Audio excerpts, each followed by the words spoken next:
Hey, this is Shannon Holton, Real Salty Dietitian and owner of Sound Growth Nutrition and Wellness.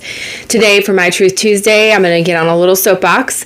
I'm going to tie together a couple of things that have gone on in my life the last week or so and kind of where that led me in my train of thought when I have too much time on my hands. I first wanted to give an update that 1 week in without the weight loss medication due to the shortages, I have been able to lose 1 additional pound, which is great. It's better than gaining back or, having a stagnant weight. That said, I think that's largely because, again, I have a nice meal plan that I've prepared for myself and that I've been working on in anticipation of a transition off.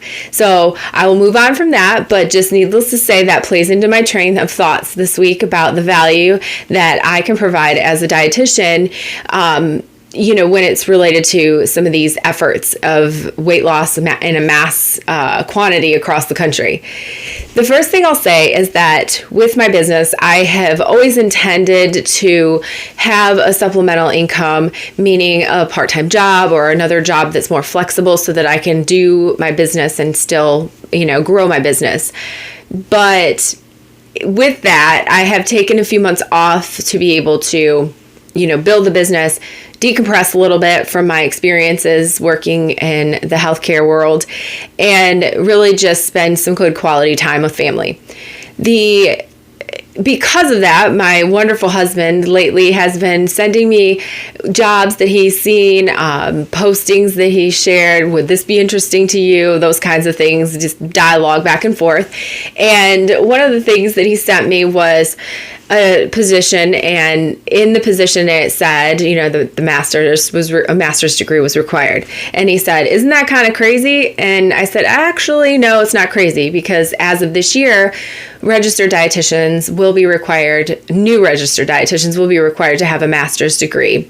There's a couple of good reasons why. The first, obviously from a science standpoint, the world of nutrition and understanding metabolism and the body and the brain and gut connection and all of that is so much more complex. The things that we know about it are so much more complex than they were 30, 40, 50 years ago. So to become a really good clinician, a clinical dietitian, it is important to have a wider knowledge base. And so that master's is totally justified. In fact, probably most dietitians were already getting them. I was one who didn't, but I went back and got my master's later on. That said, I'm thinking about the other aspect, and I think, well, this is one way I think that the profession was probably trying to promote that a dietitian look at the education that they have and they're required to have. Doesn't that demonstrate more value, and then in turn a shift in a pay scale? What I will say is that I've not had a job where a master's degree made a difference in my pay scale as of yet. It's to be determined if long-term this could potentially make a difference in the pay scale for dietitians to be more equivalent to other therapies that have more education. But at this point, there has not been a position that I've held that, because it's not required, they weren't paying for it in terms of a salary difference.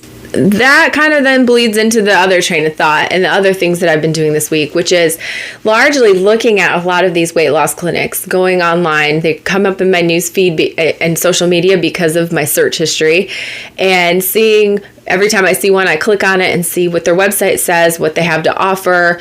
And what I have noticed is that a large portion of these weight loss clinics and centers that are out there don't have a registered dietitian.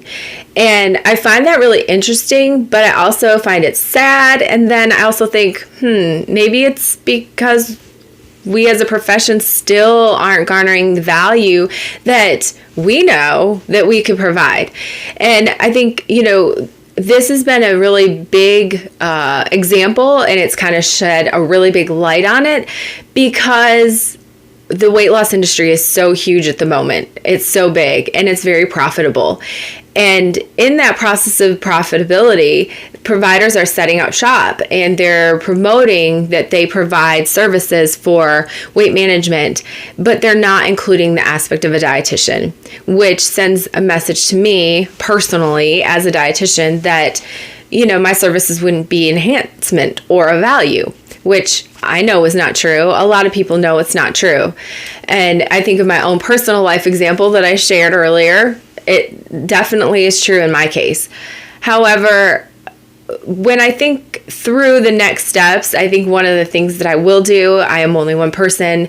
I am not a task force. I am not a lobbyist group. But I think the difference that I can make is to be out there and to reinforce the importance of asking a dietitian to collaborate with on these weight management clinics or weight loss clinics, because a dietitian can provide additional service other than just general healthful diet information. We can look at your genetic potential, your genetic history, your medical conditions and the chemistry, your stage of life, whether you're 20 or whether you're 60. There's going to be different nutritional recommendations. It's not a one size fits all. And these weight loss clinics are generally providing medication to supplement their weight loss advertisements, but they're not providing that piece that could be really detailed and really specific to the clients that they're taking monthly subscription dollars from. Most of these programs don't do insurance. They just do a flat monthly rate that they pay for the service of weight loss. And I think, man, a dietitian's a lot cheaper than some of these services that I've seen that can be as high as $500 a month to get the medication / service from that clinic. And that is kind of where I've been like hanging out in that little bit of like bummed out state for the last week, thinking about the fact that we don't necessarily have the value that goes along with the knowledge and the respect and the base that we have. It's something that I've beat before when I have these videos, but it is my Truth Tuesday, so I wanted to just kind of reinforce that again and kind of how that plays into looking for jobs, looking for positions, again, even if it's part-time, and looking at what's out there that I'm basically competing against. You know, I can't provide medication and I can't provide that infrastructure that MD office can. So my value is less in terms of that healthcare aspect. So I would love to join forces with some of these clinics and some of these groups, because I think it could be super dynamic if you added the component of a dietitian. But, you know, we will see. I'm working on kind of reaching out to some of these ones locally that I know of so that I can try to make my case and ask, you know, for them to challenge them to, you know, encourage some of their clients that are maybe struggling a little bit more or having a harder time transitioning into, you know, a nutrition professional's hands so that they can help make the most of their weight loss journey. That is what I had for today and plan to share for today. I'm looking for ideas for a Research Friday, a topic that I can kind of dig into the science behind and kind of debunk some myths and, you know, share some truths. And I hope that everybody has a great day.